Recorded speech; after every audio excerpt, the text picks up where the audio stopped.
So Pisces, it was just your birthday, so I'm starting with you first. Happy Astro New Year, and I hope you also enjoyed having the sun in your sign and spotlighting you for the last kind of few weeks. I have a few cards for you. I posted a little video on my Instagram page about why I'm doing this reading right now, so you can have a watch of that. 3 cards have come out of the deck for you though, so let's just get into it. Interestingly, I don't see any water sign cards. So you have first up here the King of Swords. This is the Night Sun tarot, and I chose it because it's a little darker, a little heavier in energy, and I feel like it's quite good for cutting through darkness. So that's why I chose it. Now the King of Swords for you, the message for you right now, just want to grab a crystal. I like it because it follows on from what I talked about in Aquarius season, and really King of Swords is an important kind of Aquarius card. And you had Mercury retrograde, and is still retrograde in your sign for the last few weeks, and so all of that insight and communication has been very introspective, understanding mental faculties, intellectualizing reason has all been within yourself. Now the beauty of the King of Swords as expresses for you is that this card is about clear judgment. This is about higher judgment. This is about balanced decision making. This is the mastery of the mental faculties. Now you're naturally ruled by Neptune, which can make you quite hazy, confused, given to both dreaminess and illusion. So really this card isn't often associated with you because it's really a different end of the spectrum to the mental energy you normally live in.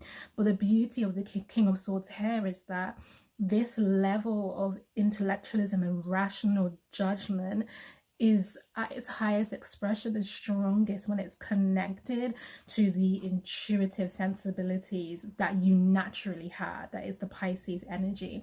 When it's connected to the concept of what's good for the whole. Now, like I said, King of Swords is the Aquarius card. Aquarius is the humanitarian.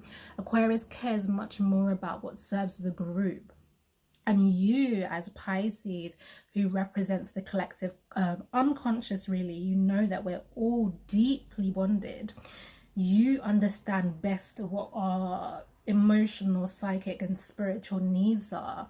And so really your message right now is that you need to bridge that connection. So for your logical plans and decisions, for the things that you're deciding on, for your career plans right now, for creative plans, for even things as mundane as like your household and moving and cleaning and every mundane level of your life that you use your mental faculties to decide on, you need to marry that with your intuitive wisdom and knowledge so that it is serving a spiritual purpose, it's serving a spiritual function.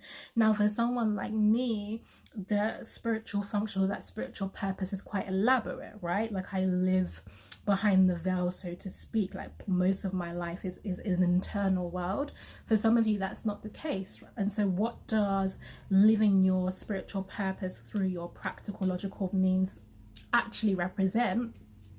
Well, what it means is organizing your life, making decisions and judgments that matches your intention, desire and purpose. Okay, so how can I give you an example? I'm going to have to use myself. So one of the messages that has become quite clear to me, Mercury retrograde in your sign has been such a blessing. So I'm checking the time. Sorry, I'm distracted. One of the messages that has become through for me is that I need to create the external structure to support the freedom of movement in the work that I do.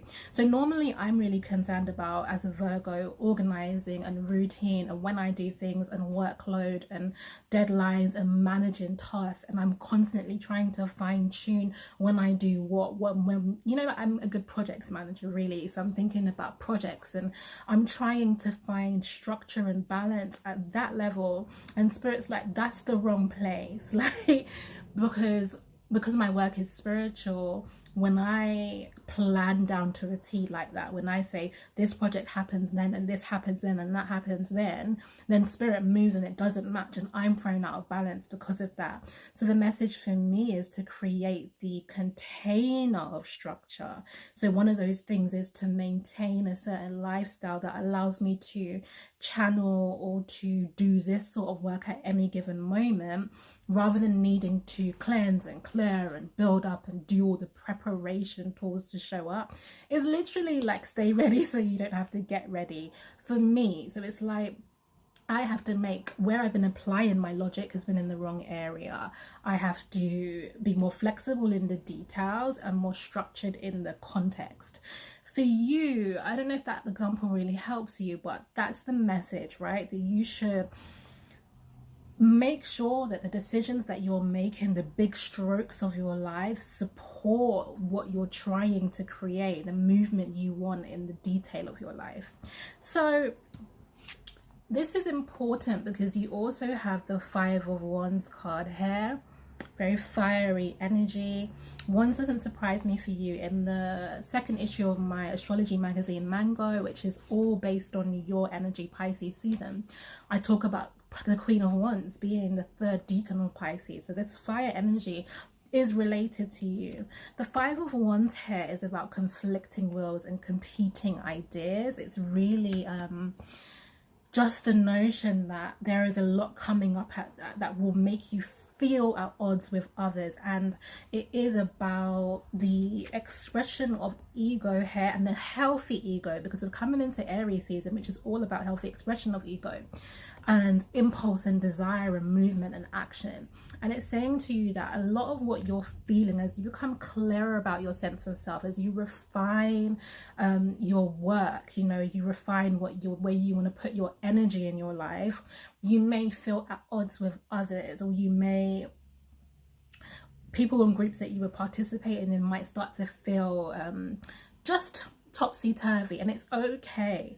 You're not supposed to do anything about this conflict energy right now, because everyone is everyone is coming to this kind of form of awakening and understanding themselves more deeply as we've gone through this kind of incubator of Pisces season. So you're feeling your stuff, you're feeling other people's stuff, and it's not the time to sift through it, particularly not in Mercury retrograde. So hold the space for the discomfort, hold the space for any feelings of conflict, hold the space for areas in your life where you feel like you're at odds with others. It's interesting because this card is Saturn and Leo. So it's like feeling restrictions around moving forward on your heart's desires. Now, those restrictions that you're feeling, I feel for you, aren't actually physical restrictions. They're more emotional restrictions. It can be not feeling supported enough, not feeling understood enough. It can also be self-limiting beliefs, but whatever it is, you're holding space for that right now. You're inspecting it, you're interrogating it, and you're using it to cultivate the wisdom of the King of Swords. And then you complete in your last card here this whole connection with the Queen of Swords, the relationship, the couple. You complete this because the Queen of Swords is Libra energy. She's very excellent. I say she, but it can apply to any gender. The Queen of Swords is excellent at relational communication and intellectualizing relational dynamics. And so what you're doing is finding the logic and the wisdom and the sense in who's in your life, why they're in your life, how you're working together. And the Queen of Swords she can be sharp, and she can be very no nonsense about things. This can be third decan of Virgo. So if you think about how Virgos can be very deliberate and fussy, or, you know, from a perfectionist nature, want things done in a certain way, the Queen of Swords can be like that when she's kind of in her detriment, you know. But when she's at her best, and I'm going to pause and continue, when she's at her best, that nature, that clear insight, that scrutiny is a form of discernment, and she can discern, whilst the King of Swords cares about judgments that affect everybody on a structural level, primarily what's good for the group, she understands what's good for the interpersonal dynamics of the group. So in terms of your relationships, Pisces, that's what's really emphasized right now. You are going to be able to figure out what is good for the group, what is good for the dynamics of multiple individuals. The Five of Wands here is about lots of different kinds of people or ideas, so you're going to be able to manage all the different connections, but there's some time that has to lapse so that you can integrate the understanding that you gain from this Mercury retrograde period. So take your time right now. Don't be too swift in trying to resolve tricky conversations. Continue your introspection. It doesn't mean that you ghost people or you refuse to engage, but you can communicate, like, you know, I want to take a bit more time to think about this, or I hear where you're coming from, let me just ask for more time. That's it. Just ask for a bit more time. I want to reflect on this. I want to respond properly. I want to understand where I'm coming from better. Do all of that level of work, because it is going to serve you well. And some of the clarity that you can sometimes struggle with will emerge for you from April, May is what I'm feeling, right? The next 2 months, if it's a slower process, it won't, for some of you, it could be instant, but even any instant realizations will still take time to be expressed in your life. Okay, so love you, Pisces. I will see you in April. Mwah.